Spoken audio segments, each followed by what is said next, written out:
ಅಕಸ್ಮಾತ್ SIT ರಚನೆ ಮಾಡಿದರೆ ಇವ್ರದ್ದು ಸರ್ಕಾರನೇ ಬಿದ್ದೋಗುತ್ತೆ.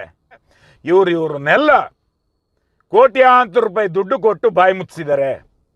ಕ್ಲಿಯರ್ ಆಗಿ ಗೊತ್ತಾಗುತ್ತೆ, ಇದರಲ್ಲಿ ಯಾವುದು ಡೌಟ್ ಇಲ್ಲ. ಯಾವುದೇ ಪಕ್ಷದವನಾಗಿರಲಿ ಇದರಲ್ಲಿ ಯಾರು ಕೂಡ ಮಾತಾಡ್ತಿಲ್ಲ. BJP ಅವರೊಂದು ಊಸಿಬಿಟ್ರು ಈ ಕಾಂಗ್ರೆಸ್ ಅವರು ಅವ್ರನ್ನ ಬಿಡಲ್ಲ. ಅಂಥದ್ರಲ್ಲಿ ಈ ಒಂದು ಧರ್ಮಸ್ಥಳದಲ್ಲಿ 450ಕ್ಕಿಂತ ಹೆಚ್ಚು ಡೆಡ್ ಬಾಡಿನ ನಾನು ಊತುಟ್ಟಿದ್ದೀನಂತ ಒಬ್ಬ ಬರ್ತಾನೆ, ಆದ್ರೂ ಯಾವುದೇ ಪಕ್ಷದವರು ಮಾತಾಡಲ್ಲ.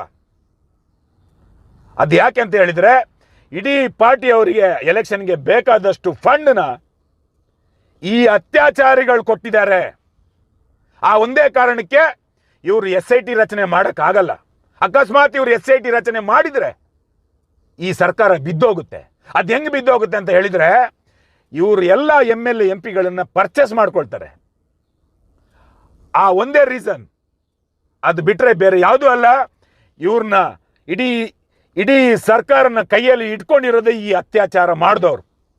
ಇವರಿಗೆ ಭಯ ಏನು ಅಂತ ಹೇಳಿದರೆ, ಇಲ್ಲಿ 450 ಡೆಡ್ ಬಾಡಿನ ಊತಿಟ್ಟಿರೋನು ಮುಂದೆ ಬಂದಿದ್ದಾನೆ, ಅದರದ್ದು ಭಯ ಅಲ್ಲ.